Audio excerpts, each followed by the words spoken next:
Nkuko mubizi muri iyi minsi kugira ngo mubone akazi murabizi ko ibintu biba bigoye cyane, ariyo mpamvu kuri YouTube channel yacu navuze ati mbategure kimwe mu biganiro bishobora kuba byabafasha kuba mwabona akazi, kuko hari ahantu henshi hashobora kuba hava akazi cyangwa se abantu bashobora kuba bakura akazi ariko ntibabe bakirwa bahashakira kandi ari ibintu bishoboka cyane.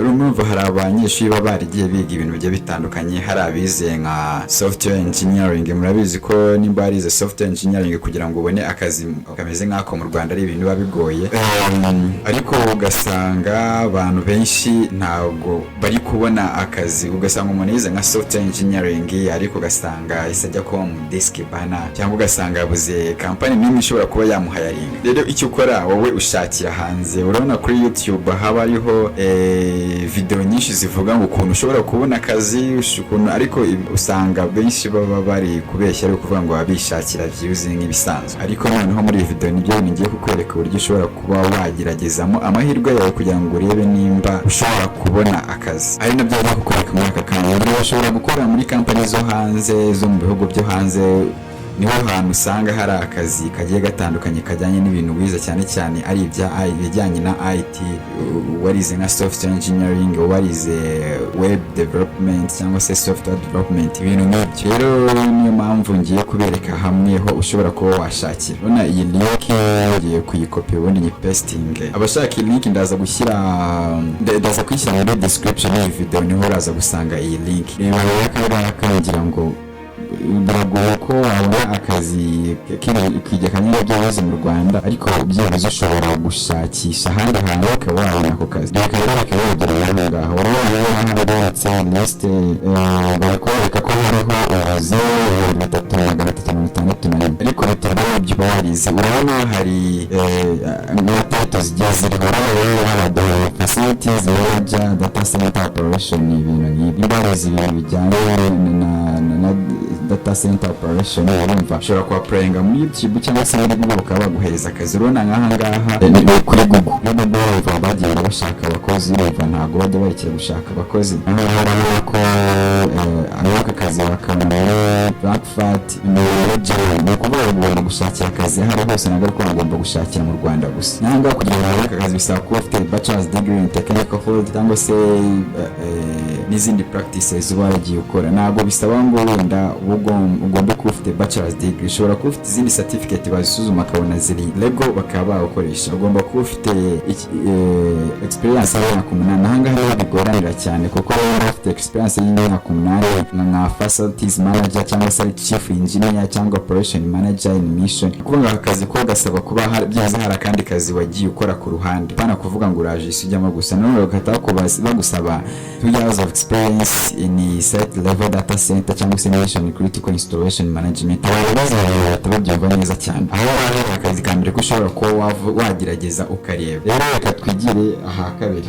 Ushobora kuba wagerageza ukareba nimba koko ushobora kuba wakoreramo amafaranga. Jya kuri ushobora kuba accountant representative cyangwa se search at the 360 hotel LLCs. Ahangaha ni kuri Google. Aka kazi ushobora gukora muri San Francisco USA. Numva rero San Francisco, CA, Chicago, baravuga ko habaye communications zitandukanye aho wumva ushobora kujya gukorera cyangwa se naho utuye. Niba mu Rwanda ushobora kwa applyinga igihe bagufashe, urumva ntabwo bashobora kukwera visa ijyanye n'akazi kandi babona ko akazi bamaze kukwemera wa applyinga nk'aka kazi wamara kukabona undi ugashaka visa ukagenda ukajya gutangira gukora aka kazi. Kandi aka kazi nimba ari Google murabizi ko ibihemba amafaranga menshi cyane.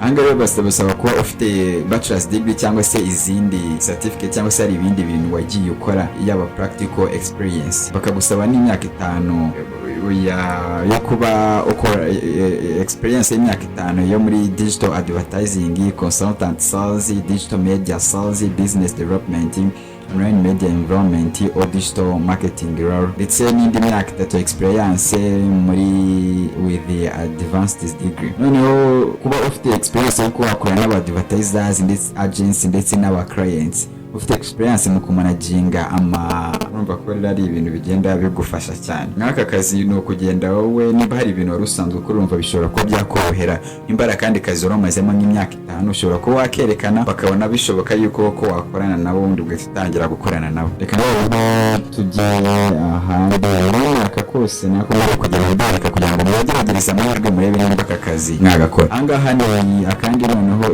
ni gukora akazi ka immigration strategy lead. Ahangaha ugomba kuba ufite bachelor's degree cyangwa se hari ibindi bintu wakozeho bijyanye n'aka kazi. Si ngombwa uba ufite degree, ahubwo byibuze upfa kuba uzi icyongereza bitewe n'igihugu ugiye gukoreramo cyangwa se ururimi rwo muri icyo gihugu, ufite experience y'imyaka 5 muri global immigration. Noneho iyo warebye ibihugu byo hanze ntabwo bareba ngo warize, ahubwo bareba icyo uzi. Iyo bavuze bachelor's degree cyangwa se equivalent practical experience, ushobora kuba warakoze akazi kajyanye n'ibyo ariko atarabyize. Umva icyo bashaka ni experience, nicyo bakonta cyane kurushaho kuvuga ngo barareba kuri degree ufite, nuko usanga ufite degree y'ibintu adashoboye gukora. Kuko ushobora no kugerayo baguhereza nk'ibyo ukora bikanga still bakakwirukana batitaye ngo ufite bachelor's degree. Gusa icyo baba bazi ko nuko umuntu waba afite nka bachelor's degree bashobora kuba banaza training bakaba bakorana nawe basanze ibintu ashobora kuba atabizi, ariko ni ibintu bigoye kurusha wa muntu ufite experience. Niyo ugomba kureba kuri practical experience kurusha uko wavuga ngo urareba kuri bachelor's degree. Company nyinshi ziharira abantu kubera ko bafite experience apana kubera ko bafite degree. Niko bose bimeze. Uretse mu Rwanda bareba bakuvuga ati ufite degree imeze gute se ukora gute, ariko mu bihugu byo hanze bareba experience ufite apana degree ufite. Bakabona na experience bareba experience ufite muri migration law. Urumva abantu law firm nimba warakoze mu bintu bya bijyanye n'amategeko cyangwa se ari byo wize ukaba wabona akazi ahangaha ushobora kuba wakaprayinga ukabona akazi ka immigration strategy lead. Ahangaha nimba ubisaba kuba ufite experience muri immigration attorney, paralegal cyangwa executive specialist, ufite an experience in managing and in house corporate immigration. Namwe mu funguro iloko byinshi baza kugenda mubibona neza cyane. Ahangaha hari Cyane applied AI cyangwa se ML engineer. Aho abantu ndi kubwira ni bantu bize software engineering none basaba ko ufite masters in quantitative disciplines such as statistics, engineering, science n'izindi experience cyangwa se n'izindi practical experience wagiye ubona.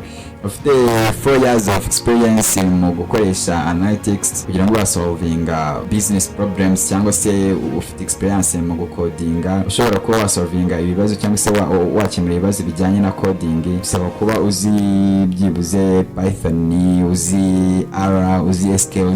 Zose ni programming languages. Ibikoko izingiza kenshi zikoreshwa mu query. Ngira ngo uburyo kubivugamo biragoye ko wabyumva utarize software engineering cyangwa se warize software development in rusange. Hano noneho urumva nako akazi kaba IT cyangwa se abize software engineering, staff software engineer, cloud migration.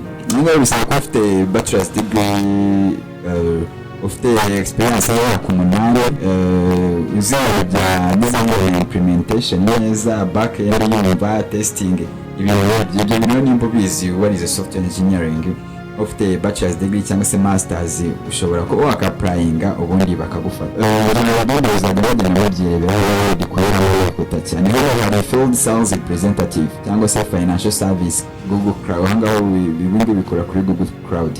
Bisaba ko ufite bachelor's degree, ufite 10 years of experience mu kuba ukora software sales cyangwa se consultant accountant management at B2B software company. Iyo tuvuze B2B tumva ko ari business to business. Warakoze muri company ikora ama software, urumva nibyo abantu baba bashaka kugira ngo ugire ibintu usanzwe uzi neza cyane. Ahangaha haza director cyangwa se strategic sourcing. Nanga bisaba ko ufite noneho imyaka 15 experience no leadership experience. Niba ufite ahantu usanzwe uyobora, urumva umaze kubona experience. Ufite nanone experience y'imyaka 15 muri engineering management. Ufite n'indi myaka experience y'imyaka nanone 10 muri Silicon lifestyle cyangwa se specific in high volume COT models. Numva rero ko ibi bintu biba bisaba ko ufite experience iri hejuru. Nimbara kandi kazi rero warusanzwe ukora ahantu byihuta cyane. Nubwo hari accountant manager, hari CPG, large customer sales, bose na akazi. Ibi byose ndi guscrolling urabona ko ari akazi. Aha rero ushobora kuba utagiye kwa applying ariko ndebenda n'ibijyanye na urabona no kuri YouTube nk'aka kazi hari akabuga usanga gukora kuri Google, murabizwa muri YouTube nayo ni ya Google, yaguzwe na Google nyine ibintu bisanzwe niba n'ubundi Google yarinze ishobora kuyaguriza akazi kuri YouTube ukaba wakora mu software yabo, cyane cyane iyo uzi ibintu bya machine learning, aho urabona cyane ushobora kubona akazi byose ndetse ugahembwa amafaranga menshi. Kandi bose bakora kuri YouTube bafite abantu babimanagera, bafite abantu babikoraho bakemura ibibazo bigiye bitandukanye. Rero abaha ikintu ushobora gukora byoroshye cyane kugira ngo uzabone akazi. Hari igihe utaprainza ku kazi ariko kaza bakareba gaseka matchinga na profile yawe bagahita bakaba bakwihamagarira. Hano rero icyo ukora ushyiraho ukabuilding profile mukaza kuri wakanya. Anga kuri wakanya ni kuvuga ngo uraza ugacreating profile. Creating profile ushyiramo first name na second name, last name byose ugashyiramo, noneho ukaba waza hano ugashyiraho Gmail bisanzwe n'ubundi ukaba washyiraho nimero za telefone. Iyo umaze gushyiraho nimero za telefone uhita wapodinga resume cyangwa se CV, ukaza ukaba wayishyiraho.